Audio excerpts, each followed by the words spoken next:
गौतम बुद्ध की प्रेरक कहानी।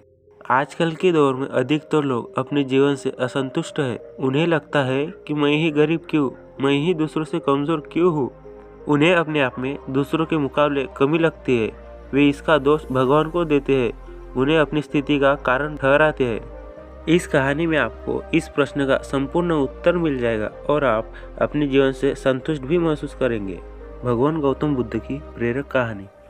बहुत समय पहले की बात है। एक गांव में धर्म उपदेश देने के लिए लगे हुए शिविर में भगवान गौतम बुद्ध पहुंचे। गांव के लोग अपनी अपनी समस्याएं लेकर उनके पास जाते और उनसे समाधान प्राप्त कर नई ऊर्जा के साथ वापस लौटते। गांव के बाहर एक गरीब राह में बैठा बुद्ध के पास आते जाते लोगों को निहारता रहा था। उसने क्या देखा? दुखी चेहरा लिए भारी कदमों से लोग भगवान गौतम बुद्ध के शिविर में जाते और नई ऊर्जा के साथ चेहरे पर खुशी व आनंद लिए वापस लौटते। गरीब ने सोचा, क्यों ना मैं भी भगवान के पास अपनी समस्या लेकर जाऊं। यह सोचकर हिम्मत करके वह भी शिविर की ओर चल दिया। शिविर में एक एक कर क्रमबद्ध तरीके से व्यक्ति को प्रवेश मिलता है, इसलिए वह भी अपनी बारी का प्रतीक्षा करने लगा। जो कुछ उसने रास्ते में देखा, अब वह यह उसे साक्षात देखने को मिल रहा था। लोग एक एक कर अपनी समस्याएं बता रहे थे। भगवान गौतम बुद्ध चुपचाप शांति से सबकी समस्याएं सुनते और जवाब देते। उसकी भी बारी आई। उसने भगवान गौतम बुद्ध को प्रणाम किया और बोला, भगवान, मैं ही गरीब क्यों? भगवान गौतम बुद्ध मुस्कुराए और बोले, तुमने कभी किसी को दिया ही नहीं, इसलिए गरीब ही हो। इस पर वह आश्चर्य से वह भगवान गौतम बुद्ध का मुंह ताकने लगा और बोला, भगवान, मेरे पास कुछ देने के लिए है ही नहीं। बड़ी मुश्किल से तो गुजारा हो पाता है और कभी कभी तो भूखा ही सोना पड़ता है। इतना गरीब हूँ। भगवान गौतम बुद्ध शांत भाव से बोले, तुम्हारे पास एक चेहरा है, किसी को भी मुस्कुराहट दे सकते हो। तुम्हारे पास मुंह है, किसी को भी प्रशंसा भरे कुछ शब्द दे सकते हो। जो हाथ तुम्हारे पास है, किसी की भी मदद कर सकते हो। दरअसल जिसके पास में ये तीन चीज़ें हैं, वह भला कैसे गरीब हो सकता है? गरीबी का भाव मन में होता है। मन से यह भ्रम निकाल दो, लोगों को देते जाओ, गरीबी अपने आप दूर हो जाएगी। यह बातें सुनकर उस गरीब का चेहरा दमक उठा। उसे अपने प्रश्न का उत्तर मिल चुका है। अब उसके मन से गरीबी का भाव दूर हो गया। इस शिक्षा को जीवन में उतार कर कुछ ही दिनों में उसका जीवन भी खुशियों से भर गया।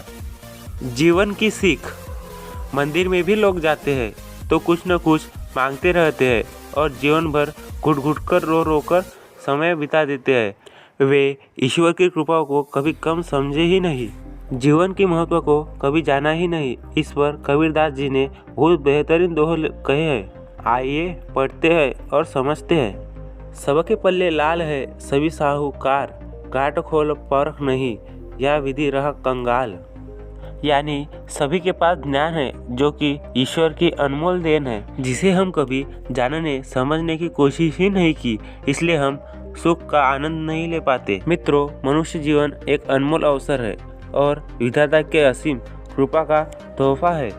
हमारा सर्वप्रथम यह कर्तव्य होता है कि हम उस परमेश्वर की इनायतों को समझें, ईश्वर की कृपा को जानने की कोशिश करें। और इसका सबसे आसान तरीका है खुद को समझना।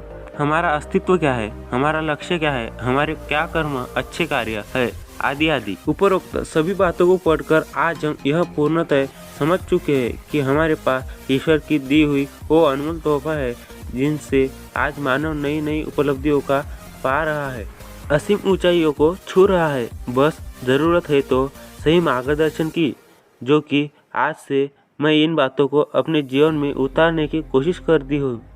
आपको बस यह करना है।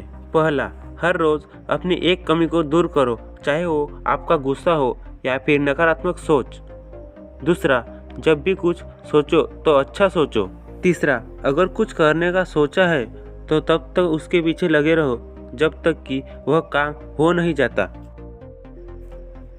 दोस्तों, अगर आपको वीडियो अच्छी लगी हो तो वीडियो को एक लाइक एंड चैनल को सब्सक्राइब ज़रूर करिए।